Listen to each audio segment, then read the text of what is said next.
ಮೋಡ ಕರಗಿ ನೀರಾದಾಗ ಮುಂದುವರೆದ 5ನೇ ಸಂಚಿಕೆ. ನಯನ ಊಟವನ್ನೆಲ್ಲ ತಂದು ಡೈನಿಂಗ್ ಟೇಬಲ್ ಮೇಲೆ ಜೋಡಿಸಲು ಅಲ್ಲಿಗೆ ಸರಿತಾ ಮತ್ತು ವಿನೋದ್ ಸಹ ಬಂದು ಊಟ ಮಾಡುವ ಸಲುವಾಗಿ ಟೇಬಲ್ ಮೇಲೆ ಕುಳಿತುಕೊಳ್ಳುತ್ತಾರೆ. ನಯನ ಅವರ ಮುಂದೆ ತಟ್ಟೆಯನ್ನು ಇಟ್ಟು ಅವರಿಗೆ ಊಟವನ್ನು ಬಡಿಸಿ ಅವಳು ಪಕ್ಕದಲ್ಲೇ ಕುಳಿತುಕೊಳ್ಳುತ್ತಾಳೆ. ವಿನೋದ್ರವರು ಊಟ ಮಾಡುತ್ತಾ, ವಾಹ್ ನಯನ, ಅಡುಗೆ ತುಂಬ ಚೆನ್ನಾಗಿದ್ಯಮ್ಮ, ತುಂಬ ಚೆನ್ನಾಗಿ ಮಾಡಿದ್ಯಾ ಎಂದು ಅವಳನ್ನು ಹೊಗಳುತ್ತಾರೆ. ಅವಳನ್ನು ಹೊಗಳಿದ್ದು ಸರಿತಾ ಅವರಿಗೆ ಹಿಡಿಸಲಿಲ್ಲ. ಮೂತಿ ತಿರುವುತ್ತಾ, ಯಾಕ್ರಿ, ನಾನು ಮಾಡೋ ಅಡುಗೆ ಚೆನ್ನಾಗಿರಲ್ವಾ? ಏನೋ ಎಲ್ಲರೂ ಮಾಡಿರೋ ಥರನೇ ನಾರ್ಮಲ್ಲು ಟೇಸ್ಟ್ ಇದೆ, ಅದನ್ನು ತುಂಬ ಚೆನ್ನಾಗಿದೆ ಅಂತ ಬೇರೆ ಹೇಳೋದು. ಯಾವತ್ತಾದರೂ ನಾನು ಮಾಡಿರುವ ಅಡುಗೆಗೆ ಈ ಥರ ಹೊಗಳಿದ್ದೀರಾ ಎಂದು ಕೊಂಕು ಮಾತನಾಡುತ್ತಾರೆ. ವಿನೋದ್ರವರು, ಸರಿಮಾ ತಾಯಿ, ಊಟ ಮಾಡಬೇಕಾದ್ರೆ ಜಗಳ ಮಾಡಬೇಡ, ನೆಮ್ಮದಿಯಾಗಿ ಊಟ ಮಾಡೋಕ್ಕೆ ಬಿಡು.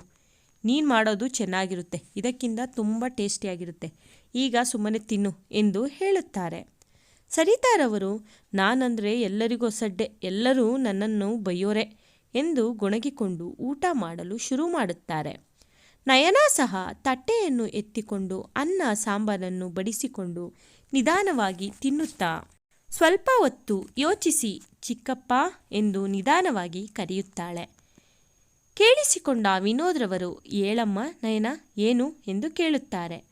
ಹಾಗೆ ಕೇಳಿದ್ದೆ ನಯನ ಸ್ವಲ್ಪ ಭಯಗೊಳ್ಳುತ್ತಾಳೆ. ಮುಂದೆ ಮಾತನಾಡಲು ಸಂಕೋಚ ಪಡುತ್ತಲೇ ಧೈರ್ಯ ತಂದುಕೊಂಡು, ಅದು ಚಿಕ್ಕಪ್ಪ, ನಮ್ಮ ಕಾಲೇಜ್ನಿಂದ ನೆಕ್ಸ್ಟ್ ವೀಕು ಗೋವಾಗೆ ಟ್ರಿಪ್ ಇಟ್ಕೊಂಡಿದ್ದಾರೆ, ಎಲ್ಲರೂ ಕಂಪಲ್ಸರಿ ಹೋಗಲೇಬೇಕು ಚಿಕ್ಕಪ್ಪ. ಮತ್ತು ಈ ಟ್ರಿಪ್ಪಿನಿಂದ ನಮಗೆ ಒಂದು ಇಂಪಾರ್ಟೆಂಟ್ ಸೆಮಿನಾರ್ ಕೂಡ ಅರೇಂಜ್ ಮಾಡ್ತಾರಂತೆ ಚಿಕ್ಕಪ್ಪ. ಅದರಿಂದ ನಮಗೆ ಮುಂದೆ ದುಡ್ಡು ಕೊಟ್ಟು ದೊಡ್ಡ ಕಾಲೇಜ್ ಹೋಗಲೇಬೇಕು ಎನ್ನುವ ಅವಶ್ಯಕತೆ ಇರುವುದಿಲ್ಲ. ಇದರ ಮೂಲಕವೇ ನಮಗೆ ಒಳ್ಳೆ ಕಾಲೇಜ್ ಫ್ರೀಯಾಗಿ ಅಡ್ಮಿಷನ್ ಕೂಡ ಆಗುತ್ತೆ ಚಿಕ್ಕಪ್ಪ. ಟ್ರಿಪ್ಪಿಗೆ ಹೋಗೋಕ್ಕೆ ನೀವು ಪರ್ಮಿಷನ್ ಕೊಟ್ಟರೆ ನಾನು ಹೋಗಿ ಬರಬಹುದಾ ಎಂದು ಕೇಳುತ್ತಾಳೆ. ಅವಳ ಮಾತು ಕೇಳಿದ್ದೆ ಸರಿತಾರವರು, ಏನೋ ಟ್ರಿಪ್ಪಾ, ಅದು ಗೋವಾಗ, ಯಾವ ಟ್ರಿಪ್ಪು ಬೇಡ ಗಿಪ್ಪು ಬೇಡ, ಬಾಯಿ ಮುಚ್ಕೊಂಡು ಮನೆಯಲ್ಲಿ ಬಿದ್ದಿರು ಎಂದು ಹೇಳುತ್ತಾರೆ. ವಿನೋದ್ರವರು ಒಂದು ಸ್ವಲ್ಪ ಹೊತ್ತು ಯೋಚಿಸಿದ ನಂತರ, ಎಷ್ಟು ದಿನದ ಟ್ರಿಪ್ ಎಂದು ಕೇಳುತ್ತಾರೆ. ನಯನಗೆ ಈಗ ಇನ್ನೂ ಹೆಚ್ಚು ಕಸಿವಿಸಿಯಾಗಿತ್ತು. ಅದು ಚಿಕ್ಕಪ್ಪ 20 ಡೇಸ್ ಎಂದು ಹೇಳುತ್ತಾಳೆ. ಅವಳು 20 ಡೇಸ್ ಎಂದು ಹೇಳಿದ ಕೂಡಲೇ ಸರಿತಾ ಅವರು, ಏನೋ 20 ದಿನನ? ಸಾಧ್ಯನೇ ಇಲ್ಲ. ಏನಂದೆ ನೀನು? 20 ದಿನ ಟ್ರಿಪ್ ಅಂತ ಹೋದರೆ ಮನೆ ಕೆಲಸ ಯಾರು, ನಿಮ್ಮ ಅಪ್ಪ ಅಮ್ಮ ಬಂದು ಮಾಡ್ತಾನ? ಮತ್ತು ಅದೇನೋ ಫ್ರೀ ಕಾಲೇಜು ಸೀಟು ಅಂತ ಎಲ್ಲ ಹೇಳ್ದಲ್ಲ, ಅದರ ಅವಶ್ಯಕತೆ ನಿನಗಂತೂ ಇಲ್ಲ ಬಿಡು. ಇನ್ನು ಸ್ವಲ್ಪ ದಿನ ಅಷ್ಟೇ, ಒಂದು ಹುಡುಗನ್ನ ನೋಡಿ ಮದುವೆ ಮಾಡ್ತೀವಿ, ಆಮೇಲೆ ನಿನ್ನ ಗಂಡನ ಮನೆಗೆ ಹೋಗಿ ಅದೇನು ಮಾಡ್ತೀಯೋ ಮಾಡ್ಕೊ. ಆದರೆ ನಮ್ಮನೇಲಿ ಇರೋವರೆಗೂ ನಾವು ಹೇಳಿದಂಗೆ ಕೇಳಿಕೊಂಡು ಇರಬೇಕು.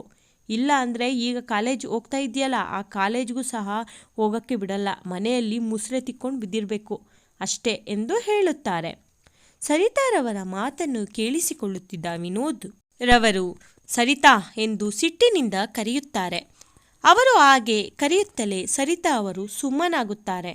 ಕಾರಣ ಅವರಿಗೆ ಚೆನ್ನಾಗಿ ಗೊತ್ತು, ವಿನೋದ್ರವರು ಹೆಚ್ಚು ಸಿಟ್ಟು ಮಾಡಿಕೊಳ್ಳುವುದಿಲ್ಲ, ಅಪ್ಪಿತಪ್ಪಿ ಸಿಟ್ಟು ಬಂದರೆ ಮಾತ್ರ ಮನುಷ್ಯರಾಗಿರುವುದಿಲ್ಲ ಎಂದು. ಆದ ಕಾರಣ ಸರಿತಾ ಅವರು ವಿನೋದ್ಗೆ ಸಿಟ್ಟು ಬಂದಿದೆ ಎಂದು ತಿಳಿದ ಕೂಡಲೇ ಸುಮ್ಮನಾಗಿ ಬಿಡುತ್ತಾರೆ.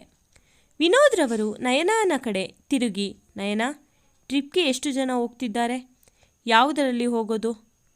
ಏನು ಮಾಡಿದ್ದಾರೆ ನಿಮ್ಮ ಕಾಲೇಜ್ರವರು ಎಂದು ಕೇಳಲು ನಯನ ಮುಖ ಅರಳಿತು. ನಯನ, ಅದು ಚಿಕ್ಕಪ್ಪ, ನಮ್ಮ ಕಾಲೇಜ್ 2nd ಇಯರ್ ಪೂರ್ತಿ ಹೊರಟಿದೆ, ಮತ್ತು ಗೋವಾಗೆ ಟ್ರೈನ್ ಬುಕ್ ಮಾಡಿದ್ದಾರೆ ಎಂದು ಉತ್ತರಿಸುತ್ತಾಳೆ. ಅವಳ ಮಾತನ್ನು ಕೇಳಿಸಿಕೊಂಡ ವಿನೋದ್ರವರು, ನಿಮ್ಮ ಕ್ಲಾಸ್ನಲ್ಲಿ ನಿನ್ನ ಜೊತೆ ಯಾರ್ಯಾರು ಬರ್ತಾ ಇದ್ದಾರೆ ಎಂದು ಮತ್ತೆ ಕೇಳುತ್ತಾರೆ. ನಯನ, ನನ್ನ ಕ್ಲಾಸ್ ಪೂರ್ತಿ ಸಹ ಹೊರಟಿದೆ ಚಿಕ್ಕಪ್ಪ, ಅದರಲ್ಲಿ ನನ್ನ ಫ್ರೆಂಡ್ ಸಂಧ್ಯಾ ಕೂಡ ಬರ್ತಾ ಇದ್ದಾಳೆ. ನಿಮಗೆ ಅವಳ ಜೊತೆ ಮಾತನಾಡಬೇಕು ಅಂತ ಅನಿಸಿದರೆ ನಾನು ನಾಳೆ ಅವಳನ್ನು ಮನೆಗೆ ಕರ್ಕೊಂಡು ಬರ್ತೀನಿ ಎಂದು ಹೇಳುತ್ತಾಳೆ. ವಿನೋದ್ರವರು, ಕರ್ಕೊಂಡು ಬರೋದೇನು ಬೇಡಮ್ಮ, ಅವಳಿಗೆ ಫೋನ್ ಮಾಡಿಕೊಡು, ನಾನು ಮಾತನಾಡಬೇಕು ಎಂದು ಕೇಳುತ್ತಾರೆ. ನಯನ ತಕ್ಷಣ ಖುಷಿಯಿಂದ ತನ್ನ ಫೋನ್ನಲ್ಲಿ ಸಂಧ್ಯಾಂದ ಕಾಲ್ ಮಾಡಲು ಸಂಧ್ಯಾ ಫೋನ್ ಎತ್ತಿ, ಅಲೋ ನಯು, ಏನು ಫೋನ್ ಮಾಡಿದ್ದು? ಮತ್ತೆ ಫೋನ್ ಮಾಡಿಬಿಟ್ಟಿದ್ಯಲ್ಲ, ಊಟ ಆಯ್ತಾ ಎಂದು ಕೇಳುತ್ತಾಳೆ. ವಿನೋದ್ರವರು ಸಂಧ್ಯಾಳ ಮಾತನ್ನು ತಡೆದು, ಅಲೋ ಸಂಧ್ಯಾ, ನಾನು ನಯನ ಅಲ್ಲ, ನಾನು ನಯನಾಳ ಚಿಕ್ಕಪ್ಪ ಎಂದು ಹೇಳಲು ಸಂಧ್ಯಾ ಸಾರಿ ಅಂಕಲ್, ನನಗೆ ಗೊತ್ತಾಗಲಿಲ್ಲ, ಐ ಆಮ್ ರಿಯಲಿ ಸಾರಿ ಎಂದು ಹೇಳುತ್ತಾಳೆ. ವಿನೋದ್ರವರು ಇಟ್ಸ್ ಓಕೆ ಕಣಮ್ಮ, ಮತ್ತೆ ಏನು ಗೊತ್ತಾ, ನೀವೆಲ್ಲ ಅದೇನೋ ಗೋವಾ ಟ್ರಿಪ್ ಅಂತ ಹೊರಟಿದ್ದೀರಾ ಅಂತಲ್ಲ, ಯಾರ್ಯಾರು ಹೋಗ್ತಾ ಇದ್ದೀರಾ? ನೀನು ಅವರ ಜೊತೆಗೆ ಟ್ರಿಪ್ ಹೋಗ್ತಾ ಇದ್ದೀಯಾ ಎಂದು ಪ್ರಶ್ನೆ ಮಾಡುತ್ತಾರೆ. ಸಂಧ್ಯಾ ಅಂಕಲ್, ನಾನು ಹೋಗ್ತಾ ಇದ್ದೀನಿ, ನೀವೇನು worry ಮಾಡಬೇಡಿ ಅಂಕಲ್, ನಾನು ನಯನಾಳನ್ನು ಹುಷಾರಾಗಿ ಕರ್ಕೊಂಡು ಹೋಗಿ ವಾಪಸ್ ಕರ್ಕೊಂಡು ಬರ್ತೀನಿ ಅಂಕಲ್, ಪ್ಲೀಸ್ ಅವಳನ್ನು ನಮ್ಮ ಜೊತೆ ಕಳಿಸಿ ಎಂದು ರಿಕ್ವೆಸ್ಟ್ ಮಾಡಿಕೊಳ್ಳುತ್ತಾಳೆ. ಅವಳ ಮಾತನ್ನು ಕೇಳಿದ ವಿನೋದ್ರವರು, ಸರಿ ಕಣಮ್ಮ, ಅವಳು ನಿನ್ನ ಜೊತೆಗೆ ಬರ್ತಾಳೆ, ನಾನು ನಿನ್ನನ್ನು ನಂಬಿ ಅವಳನ್ನು ಕಳಿಸ್ತಾ ಇದ್ದೀನಿ, ನೀನು ಅವಳನ್ನು 20 ಡೇಸ್ ಹುಷಾರಾಗಿ ನೋಡಿಕೊಂಡು ವಾಪಸ್ ಕರ್ಕೊಂಡು ಬರಬೇಕು, ಆಯಿತಾ ಎಂದು ಹೇಳಿ ಫೋನ್ ಕಟ್ ಮಾಡುತ್ತಾರೆ. ನಯನ ಖುಷಿಯಿಂದ ಥ್ಯಾಂಕ್ ಯು ಸೋ ಮಚ್ ಚಿಕ್ಕಪ್ಪ ಎಂದು ವಿನೋದ್ರವರನ್ನು ಬಂದು ತಬ್ಬಿಕೊಳ್ಳುತ್ತಾಳೆ. ವಿನೋದ್ರವರು ಇಟ್ಸ್ ಓಕೆ ಕಣಮ್ಮ, ಪರವಾಗಿಲ್ಲ, ನೀನು ಟ್ರಿಪ್ಪಿಗೆ ಹೋಗಿ ಚೆನ್ನಾಗಿ ಎಂಜಾಯ್ ಮಾಡಿಕೊಂಡು ಬಾ, ಆಯಿತಾ ಎಂದು ಹೇಳುತ್ತಾರೆ. ಆದರೆ ಇವರಿಬ್ಬರ ಮಾತನ್ನು ಕೇಳುತ್ತಿದ್ದ ಸರಿತಾ ಮಾತ್ರ ವಿನೋದ್ರವರ ಮಾತನ್ನು ಮಧ್ಯದಲ್ಲಿ ತಡೆದು, ರೀ, ನಿಮಗೆ ತಲೆ ಕೆಟ್ಟಿದ್ಯಾ? 20 ದಿನ ಆಚೆ ಹೋಗೋದು ಅಂದರೆ ಏನು, ಅಷ್ಟು ಗೊತ್ತಾಗಲ್ವ ನಿಮಗೆ? ಒಬ್ಬಳು ವಯಸ್ಸಿಗೆ ಬಂದಿರುವ ಹುಡುಗಿಯನ್ನು 20 ದಿನ ಅದೆಲ್ಲಿಗೆಲ್ಲ ಹೇಗೆ ಕಳ್ಸೋಕ್ಕಾಗುತ್ತೆ? ಅದಕ್ಕೆ ಹೇಳೋದು ಸ್ವಲ್ಪ ಕೇಳ್ರಿ, ಯಾವ ಟ್ರಿಪ್ಪು ಬೇಡ, ಎಂಥದ್ದು ಬೇಡ ರೀ, ಅವಳು ಸುಮ್ಮನೆ ಮನೆಯಲ್ಲಿ ಇರಲಿ ಎಂದು ಹೇಳುತ್ತಾರೆ. 20 ದಿನ ಎಂದರೆ ದುಡ್ಡು ತುಂಬಾ ಖರ್ಚು ಆಗುತ್ತೆ ಅನಿಸುತ್ತೆ, ಹಂಗಾಗಿ ಅಷ್ಟೊಂದು ದುಡ್ಡೆಲ್ಲ ಹೀಗೆ ಕೊಡೋಕ್ಕಾಗಲ್ಲ, ಅರ್ಥ ಮಾಡ್ಕೊಳ್ರಿ ನೀವು ಎಂದು ಹೇಳುತ್ತಾರೆ. ಸರಿತಾ ಮಾತನ್ನು ತಡೆದ ವಿನೋದ್ರವರು, ಸನಿತಾ, ನಾನಾಲೆ ಅವಳಿಗೆ ಹೋಗೋಕ್ಕೆ ಪರ್ಮಿಷನ್ ಕೊಟ್ಟಾಗಿದೆ, ನೀನು ಮುಂದೆ ಮಾತನಾಡುವ ಆಗಿಲ್ಲ, ಆಯಿತಾ? ದುಡ್ಡು ಎಷ್ಟು ಖರ್ಚಾಗುತ್ತೆ ಅದನ್ನು ನಾನು ಕೊಡ್ತೀನಿ, ನೀನೇನು ಕೊಡು ಅಂತ ಏನು ಕೇಳ್ತಾ ಇಲ್ವಲ್ಲ, ನೀನು ಸುಮ್ಮನೆ ಇರು ಎಂದು ಗಡುಸಾಗಿ ಹೇಳಲು ಸರಿತಾ ಪೆಚ್ಚು ಮೋರೆ ಹಾಕುತ್ತಾ, ರೀ ಅದೂ ಎಂದು ರಾಗ ಎಳೆಯುತ್ತಾರೆ.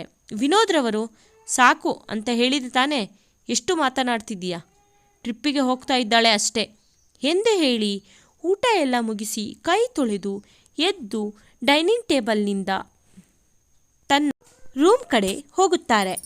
ವಿನೋದ್ರವರು ಎದ್ದು ತಮ್ಮ ರೂಮಿನ ಕಡೆ ಹೋಗುತ್ತಲೇ ಸರಿತಾ ಸಿಟ್ಟಿನಿಂದ, ನೋಡಿದ್ದೇನೆ ಮನೆ ಹಾಳಿ, ನಿನ್ನಿಂದ ನಾವು ಜಗಳ ಮಾಡೋ ಥರ ಆಗಿದೆ, ನೀನೇನೋ ಟ್ರಿಪ್ಪು ಅಂತ ಹೊರಟಿ ನಿಂತ್ಕೊಂಡು ಬಿಡ್ತೀಯ ಕಣಮ್ಮ, ಅಷ್ಟು ದಿನಕ್ಕೂ ಆಗುವ ಖರ್ಚು ನಿಮ್ಮಪ್ಪ ಬಂದು ಕೊಡ್ತಾನೇನೆ, ಹೇಳಿದ್ದಾರಲ್ಲ ನಿನ್ನ ಚಿಕ್ಕಪ್ಪ ನಾನು ಕೊಡ್ತೀನಿ ಅಂತ, ಇಸ್ಕೊಂಡು ಹೋಗು, ಈಗೇನು ಮಾಡೋಕ್ಕಾಗುತ್ತೆ?